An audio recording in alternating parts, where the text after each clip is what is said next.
बहुत दिनों से अनिल जी कह रहे थे, वैसे मैं पेशे से शिक्षक हूं लेकिन आज बहुत शॉर्ट बोलूंगा क्योंकि 1 घंटा बोलने की आदत है।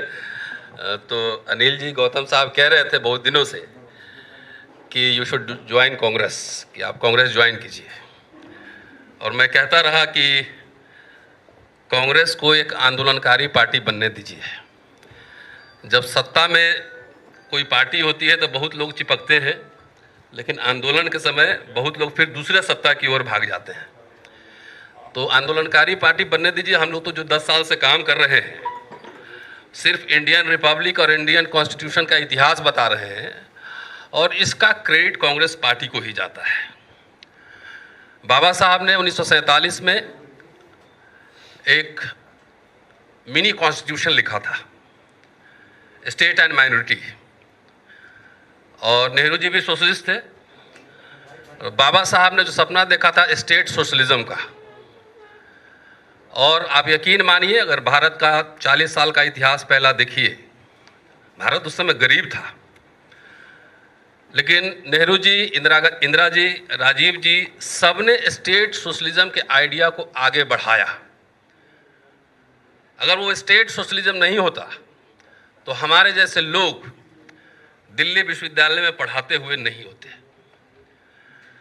पाकिस्तान उधर फौज और सेना बंदूक खरीद रहा था, बना रहा था, लेकिन नेहरू जी यहाँ पब्लिक इंस्टीट्यूशंस बना रहे थे। एम्स, यूनिवर्सिटीज, स्टील प्लांट्स,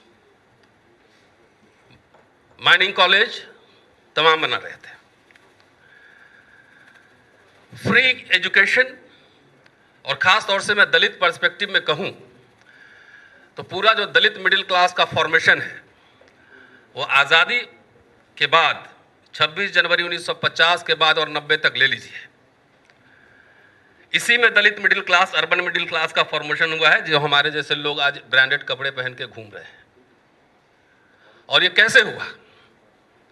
एक किताब में पढ़ रहा था, 26 जनवरी 1950 से लेकर 1982 तक 20 लाख SC ST सरकारी कर्मचारी हो गए थे। मैं समझता हूं कि भारतीय संविधान और भारतीय गणराज्य की एक शानदार उपलब्धि थी। और गरीब भारत ने मुफ्त में शिक्षा दी, सबको दी। सवर्ण भी बढ़े, पिछड़े भी बढ़े, दलित भी पढ़े, वजीफा मिलता था स्कूल में, ब्लॉक में, गांव में जो लोग पढ़ते होंगे याद होगा। स्कॉलरशिप, फ्रीशिप, आप याद कीजिए 70 का दशक, अखबार में एडवर्टीजमेंट निकालकर बुलाया जाता था कि आइए IIT में एडमिशन होगा, मेडिकल में एडमिशन होगा।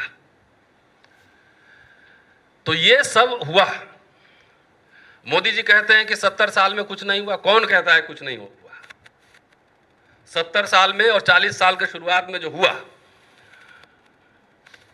उसी को आप बेच के खा रहे हैं। फ्री में एजुकेशन मिला, नौकरी मिली, पेंशन मिला। इंदिरा जी ने पेंशन भी लाया। और पंडित अटल बिहारी वाजपेयी जब आए तो सबसे पहले पेंशन छीन लिए, डिसइन्वेस्टमेंट मिनिस्ट्री बनाए। क्यों? आरक्षण खत्म करने के लिए। अब मोदी जी आए तो रफ्तार दे दिए। इवन मनमोहन जी के शासनकाल में भी पब्लिक सेक्टर यूनिट बने हैं, कोई गूगल करके देख सकता है। और यहां एक भी पब्लिक सेक्टर यूनिट नहीं बना है, एक कॉलेज, एक यूनिवर्सिटी नहीं बना है। तो गरीब भारत ने हमें जो दिया था, सबको दिया था, वो अमीर भारत, 5 ट्रिलियन वाली इकॉनमी नरेंद्र मोदी जी की सरकार, भाजपा, RSS, संघ परिवार छीन रहा है। वोट चोरी हो रही है। और मैं देख रहा था सोशल मीडिया, राहुल जी को 6 महीने लगा एक कॉन्स्टिट्यूएंसी का एनालिसिस करने में, और बीजेपी के MP को एक ही दिन में 4 लोकसभा का मिल गया। जब संवैधानिक संस्थाओं का हनन हो रहा हो, बेईमानी, वोट की चोरी, डकैती हो रही हो, जब पब्लिक सेक्टर यूनिट को तबाह किया जा रहा हो, तो वैसे में किसी भी चिंतनशील व्यक्ति के लिए यह जरूरी है, जो भारतीय संविधान, भारतीय गणराज्य से प्यार करता है, उसमें उसका विश्वास है, जरूरी है उसके लिए कि वो कांग्रेस के साथ है और इंडिया गठबंधन को मजबूत करे। और इसीलिए देखिए, विश्वविद्यालय क्या होते हैं? ज्ञान विज्ञान के सृजन के केंद्र होते हैं। क्रिटिकल एनालिसिस होता है, मोदी जी की सरकार ने विश्वविद्यालयों को किला बना दिया है। आप किसी कॉलेज में घुस नहीं सकते, यूनिवर्सिटी में घुस नहीं सकते हैं।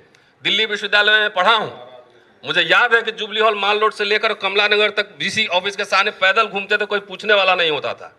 आज किसी कॉलेज के गेट के अंदर घुस के दिखा दीजिए आप, स्टूडेंट भी नहीं जा सकता है, टीचर भी नहीं जा सकता है। तो विश्व गुरु ये बना रहे हैं कि विश्व गुरु बना रहे हैं, ये सवाल सबसे महत्वपूर्ण है। मैं सिर्फ दलित की बात नहीं कर रहा हूं। क्या जब पब्लिक सेक्टर यूनिट बने, जब फ्री एजुकेशन मिला, जब फ्री नौकरियां मिली, पेंशन मिला, तो क्या इसका लाभ ब्राह्मण को नहीं हुआ? आज पेंशन गया तो किसका गया? सबका गया ना। सबसे ज्यादा नौकरी में कौन थे? ओबीसी के कार्ड खेलते हैं मोदी जी। अरे इसी अर्जुन सिंह ने तो कम से कम मंडल 2 लगा दिया एजुकेशन में। इसको मैं क्रांति मानता हूं। अर्जुन सिंह जी ने, उस समय में मिलता था उनसे, मैं और सूरज यादव मंडल साहब लगातार मंडल 2 लाया। एक कोई कमीशन, एक कमेटी मोदी जी बैठाए हों ओबीसी के कल्याण के लिए, छोड़िए बाकी का, ओबीसी के ही कल्याण के लिए, तो मुझे बता दें। एट्रोसिटीज बढ़ रहा है। आप आरटीआई जो लगा था, आरटीआई डिफंक्ट कर दिया गया। आप आरटीआई लगाते रहो, कोई जवाब ही नहीं देगा। मैं तो सुप्रीम कोर्ट में एक आरटीआई के सवाल को लेकर केस लड़ रहा हूं, मुकदमा में। तो जब सारे संस्थाएं ध्वस्त हो रही हो, उस समय देश की जनता के सामने क्या विकल्प है? आज मैं टीचर हूं, प्रोफेसर पढ़ाता हूं। क्या मैं प्राइवेट कॉलेज में, आईआईएम में पढ़ा सकता हूं अपने बेटे को? नहीं पढ़ा सकता मैं।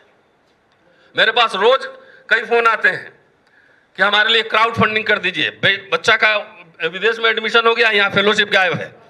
SC ST के लिए 2.5 लाख रुपया का सीलिंग लगा हुआ है। क्लास 4 का एम्प्लॉय भी 2.5 लाख से ज्यादा कमा रहा है। तो ये सवाल सर्व समाज का है।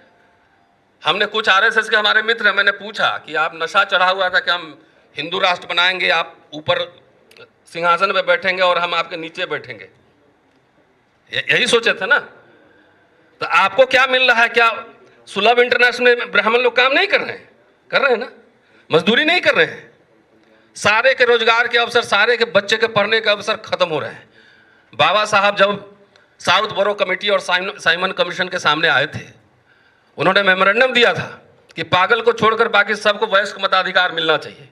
कितने संघर्ष से यूनिवर्सल फ्रेंचाइजीज, वयस्क मताधिकार प्राप्त किया गया था, और ईवीएम से लेकर वोट चोरी, वोट डकैती तक सब खत्म हो रहा है। तो अब तो हमारे वोट की कोई कीमत ही नहीं है। तो ऐसी स्थिति में देश के नागरिक जब आह्वान नहीं करेंगे, जब आंदोलन नहीं करेंगे, तो आपका बचेगा क्या? कुछ नहीं बचेगा। सारे पूरे समाज को अनपढ़, निरक्षर, मजदूर। एक एग्जाम्पल देके मैं खत्म करूंगा। दिल्ली विश्वविद्यालय में मैं पढ़ाता हूं, 28 साल से पढ़ा रहा हूं। एडहॉक, पहले हमारे यहाँ एडहॉक सिस्टम था। एडहॉक मतलब अगर मैं छुट्टी में 2 साल के लिए जाऊं तो मेरे जगह जो टीचर आएगा उसको फुल सैलरी मिलेगी। तो अभी के हिसाब से मान लीजिए 1,15,20 हज़ार रुपये एक टीचर को मिलेगा। इस सरकार ने एडहॉक सिस्टम खत्म कर दिया, और अब गेस्ट मतलब वेतन भोगी से दिहाड़ी मजदूर बना दिया, डेली वेजर, कि हर दिन का 1500 कमाइए। अब मैक्सिमम 50,000 से ऊपर नहीं जाएगा। ये क्या किसी एक समुदाय पर लागू है? ये सभी समुदाय पर लागू है। इसलिए मैं सर्व समाज को कह रहा हूं कि जो ये संघ परिवार जिसने हमला कर दिया है पूरा भारतीय गणराज्य और भारतीय संविधान पर, मुस्लिम तो आपको दिखा रहा है, लेकिन मुस्लिम निशाना नहीं है। मुस्लिम को रिजर्वेशन सुविधाएं नहीं मिली है। असल निशाना आपका आरक्षण, एजुकेशन, जॉब, पेंशन सब खत्म करना है। तो जो अभी मिडिल क्लास बना था, एक जनरेशन बाद सब दिहाड़ी मजदूर बन जाएगा। तो इसलिए मैं समझता हूं कि सोशल जस्टिस के साथ सेकुलरिज्म साथ चलना चाहिए, और हम secular, social justice, democratic practice में मैं बिलीव करता हूं पर्सनली। और मुझे अब विश्वास हो चला है, 10, 20 साल, 30 साल से हम लोग यही काम कर रहे हैं। संविधान बचाओ संघर्ष समिति हमने बनाया था, अनिल जी कन्वीनर थे। ऐसी रोस्टर के सवाल पे हमने भारत सरकार को झुकाया था 200 पॉइंट रोस्टर सिस्टम पर। तो इसलिए जो भी भारतीय संविधान, भारतीय गणराज्य और साइंटिफिक टेम्परामेंट, सोशल जस्टिस और सेकुलरिज्म में विश्वास करते हैं। वैसे देश के सारे लोगों से मैं आह्वान करता हूं कि सरकार और संघ परिवार के खिलाफ हल्ला बोल शुरू करें। शुक्रिया। जय भीम।